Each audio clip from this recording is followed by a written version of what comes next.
উচ্চ মাধ্যমিক fourth semester philosophy বা দর্শনের সম্পূর্ণ লাস্ট মিনিট সাজেশন এবং মিলের পরীক্ষামূলক পদ্ধতি থেকে তার পরীক্ষামূলক পদ্ধতিগুলো চেনার স্পেশাল টিপস নিয়ে আজকের এই স্পেশাল ভিডিও। প্রথমে তোমাদের বলে রাখি, ইতিমধ্যে দর্শনের সম্পূর্ণ last minute final suggestion upload করে দেওয়া হয়েছে। সেই ভিডিওর লিঙ্ক তোমরা আজকের ভিডিওর প্রথম কমেন্টে পেয়ে যাবে, সেখান থেকে অবশ্যই দেখে নেবে।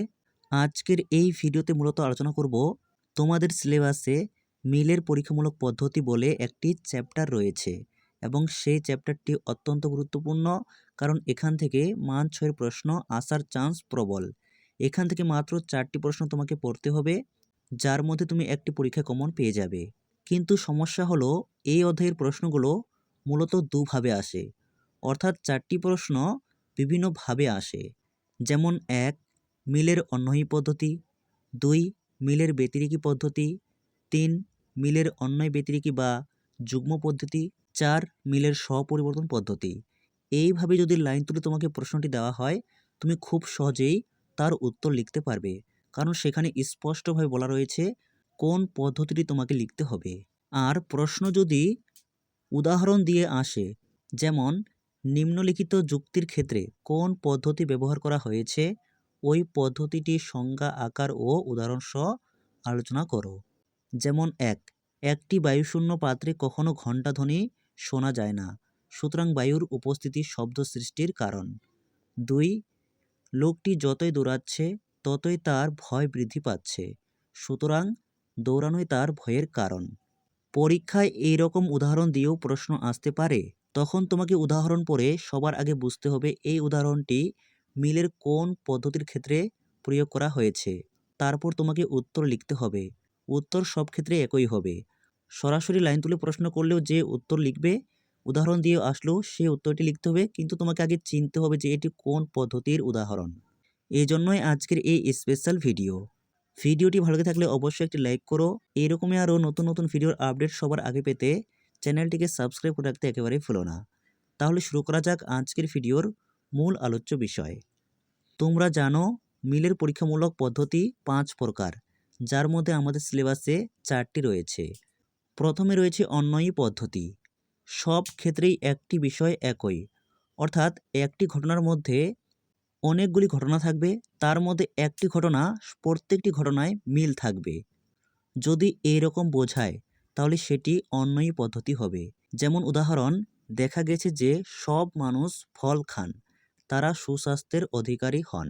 ভালো করে বুঝবে, অর্থাৎ যেসব মানুষেরা ফল খায় তারা সবাই সুস্বাস্থ্যের অধিকারী।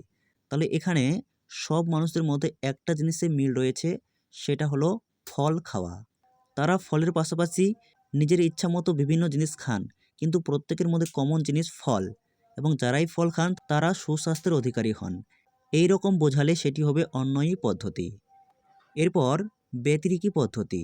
এক ক্ষেত্রে আছে অন্য ক্ষেত্রে নেই, অর্থাৎ ঘটনাটি এমন বোঝাবে যে এক জায়গায় আছে আবার এক জায়গায় নেই, তখন সেটি হবে ব্যতিরেকি পদ্ধতি। যেমন এখানে উদাহরণ দেওয়া আছে, একটি বায়ুশূন্য পাত্রে কখনো ঘণ্টাধ্বনি শোনা যায় না, সুতরাং বায়ুর উপস্থিতি শব্দ সৃষ্টির কারণ। প্রথম যে লাইনটি তুমি পড়লে, একটি বায়ুশূন্য পাত্রে কখনো ঘণ্টাধ্বনি শোনা যায় না, এখানে ঘটনাটি উপস্থিত নেই, কিন্তু পরের লাইনে দেখো বায়ুর উপস্থিতি শব্দ সৃষ্টির কারণ, এখানে আবার আছে। এরকম বোঝালে সেটি হয়ে যাবে তোমার ব্যতিরেকি পদ্ধতি। যেমন আরও উদাহরণ দেওয়া যায়, মস্তিষ্কে তীব্র আঘাত লাগলে চৈতন্য লোপ পায়। চৈতন্য বলতে চেতনা হারিয়ে যায়, সেক্ষেত্রে বলা যায় মস্তিষ্কই চৈতন্যের কারণ। আরেকটি উদাহরণ আছে, বায়ুতে পাওয়া নাইট্রোজেন অপেক্ষা পরীক্ষাগারে প্রস্তুত নাইট্রোজেন অপেক্ষাকৃত হালকা। এইরকম বোঝালে সেটি হবে ব্যতিরেকি পদ্ধতি। এরপর যুগ্ম পদ্ধতি, অর্থাৎ অন্যয় ব্যতিরেকি পদ্ধতি। ঘটনা হলে থাকে, না হলে থাকে না। যেমন অ্যানোফিলিস মশা নেই এমন অঞ্চলে ম্যালেরিয়া দেখা যায় না, আর অ্যানোফিলিস মশা অধ্যুষিত অঞ্চলে ম্যালেরিয়ার প্রকোপ দেখা যায়। এক্ষেত্রে তোমাকে খুব ভালো করে বুঝতে হবে, এখানে তোমার কারণ থাকবে তবে কার্যটি ঘটবে, যদি কারণ না থাকে কার্য ঘটবে না।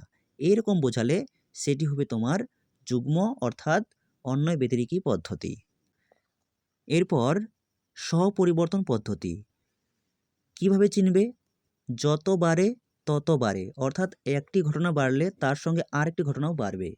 যত কমে তত কমে, একটি ঘটনা কমলে তার সঙ্গে অপর ঘটনাটিও সমপরিমাণে কমবে। এরকম বোঝালে সেটি হবে স্বপরিবর্তন পদ্ধতি। যেমন লোকটি যতই দৌড়াচ্ছে ততই তার ভয় বৃদ্ধি পাচ্ছে, যতই ততই, এরকম শব্দ পেলে সেটা হবে স্বপরিবর্তন পদ্ধতি। সুতরাং দৌড়ানোই তার ভয়ের কারণ। কারণ দৌড়ানো বাড়ে, ভয় বাড়ে, দৌড়ানো কমে, ভয় কমে, অর্থাৎ আমরা বলতে পারি দুটি বিষয়ের পরিবর্তন একসাথে হচ্ছে। এই ছিল তোমাদের টিপস। বিষয়টি খুব ভালো করে বুঝে নাও, যদি উদাহরণ দিয়ে প্রশ্ন আসে যাতে তুমি লিখতে পারো।